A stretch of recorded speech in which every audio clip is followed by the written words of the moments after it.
मुझे थोड़ी घबराहट है, थोड़ी नर्वसनेस है इस रोल को करने में। मैं हमेशा ही हर शो के बाद 1 डेढ़ साल, 2 साल का गैप लेती हूँ। ये जो किरदार है, इसकी जर्नी अलग है। मैंने पहले कभी रूरल स्टोरी की नहीं है। इस परिवार में एक औलाद की चाह की वजह से इनकी शादी करवाई जा रही है।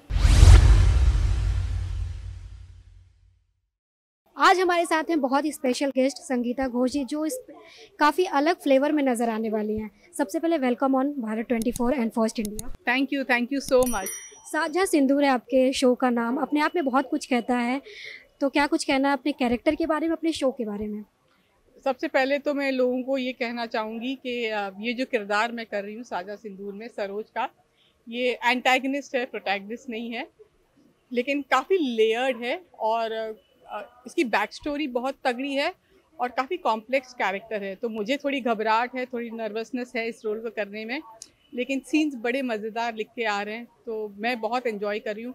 कहानी ज़्यादा मैं ना बताते हुए ये कहूँगी कि जैसा टाइटल है साझा सिंदूर मतलब जहाँ आप अपने सुहाग को बाँट रहे हो, तो उससे आपको समझ में आ गया कि क्या है। तो ये 2 जनरेशन है, दोनों जनरेशन में ये कहानी है, दोनों जनरेशन की ये कहानी है, जो यंगर जनरेशन है और हमारे जनरेशन की। लेकिन दोनों का अप्रोच कैसा है इसके ऊपर, यस ऑफ कोर्स ये कहानी फूली की है, गगन की है, धरा की है, लेकिन ये कहानी हमारी भी है और बहुत इंटरेस्टिंग है।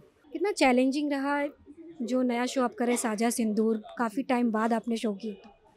हाँ, काफ़ी टाइम मतलब 2 साल हो गए, यू आर राइट, 2 साल बाद। लेकिन आप अगर देखोगे तो मैं हमेशा ही हर शो के बाद 1 डेढ़ साल, 2 साल का गैप लेती हूँ, क्योंकि मैं जब काम करती हूँ ना, वो टेलीविज़न ही क्यों ना हो, मुझे टेलीविज़न से बहुत प्यार है, मैं बहुत घुस जाती हूँ उस किरदार में, तो उसको निकालने में भी टाइम लगता है और मैं अपने आप को खूब एन्जॉय करती हूँ। जब शो ख़त्म हो जाता है ना, उसके बाद मुझे घूमना-फिरना ये सब बहुत पसंद है।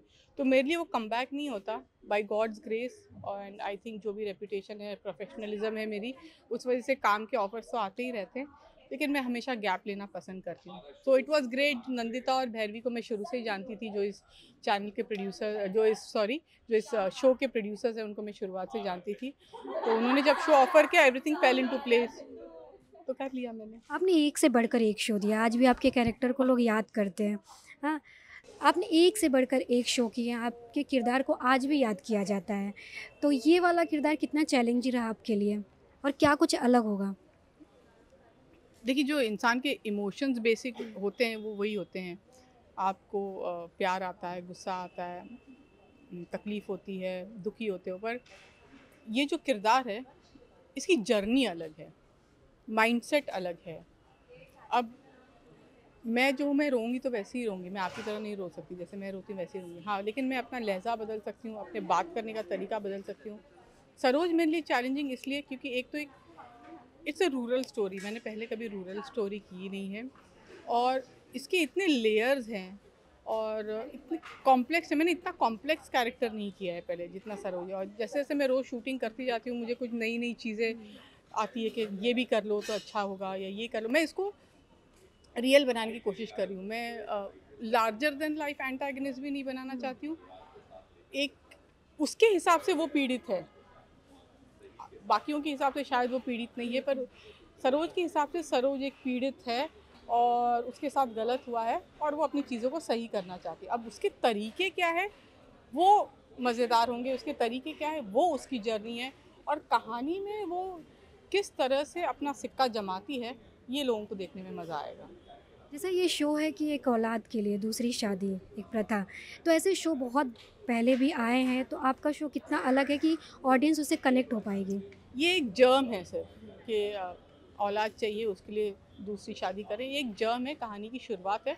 कहानी सिर्फ वो नहीं है, कहानी लव स्टोरी भी है, कहानी फैमिली ड्रामा भी है, कहानी में थोड़ा थ्रिल भी है, कहानी में मिस्ट्री भी है, सब कुछ है। तो हाँ, ये एक जर्म लेके हम चले हैं कि इस परिवार में एक औलाद की चाह की वजह से इनकी शादी करवाई जा रही है। तो मेरे ख्याल से जिस तरह से हम पेश करेंगे उसको, वो लोगों को देखने में मज़ा आएगा। हमारे राइटर्स जो हैं वो बहुत अच्छा लिख रहे हैं, स्टोरी राइटर बहुत अच्छे हैं, हमारे मेकर्स बहुत अच्छे हैं, डायरेक्टर बहुत अच्छे हैं, चैनल का सपोर्ट है, हम एक्टर्स बहुत मेहनत कर रहे हैं। तो हम उम्मीद ही कर सकते हैं और रिक्वेस्ट कर सकते हैं हमारे ऑडियंसेस से कि प्लीज़ देखें, और अगर आपको कुछ कमी लगे तो please comment. Sangeeta ji, lastly जानना चाहेंगे कि काफ़ी रियलिटी शो आते हैं, आपके भी नाम आते हैं बिग बॉस में, तो क्या ख्याल है बिग बॉस ओटीटी सीज़न 3 आ रहा है? अरे आने दो, मैं तो बहुत एंटरटेनिंग होता है, पर मैं अपने आप को नहीं देख सकती उसमें। कभी आपको अप्रोच किया जाए बिग बॉस के लिए तो?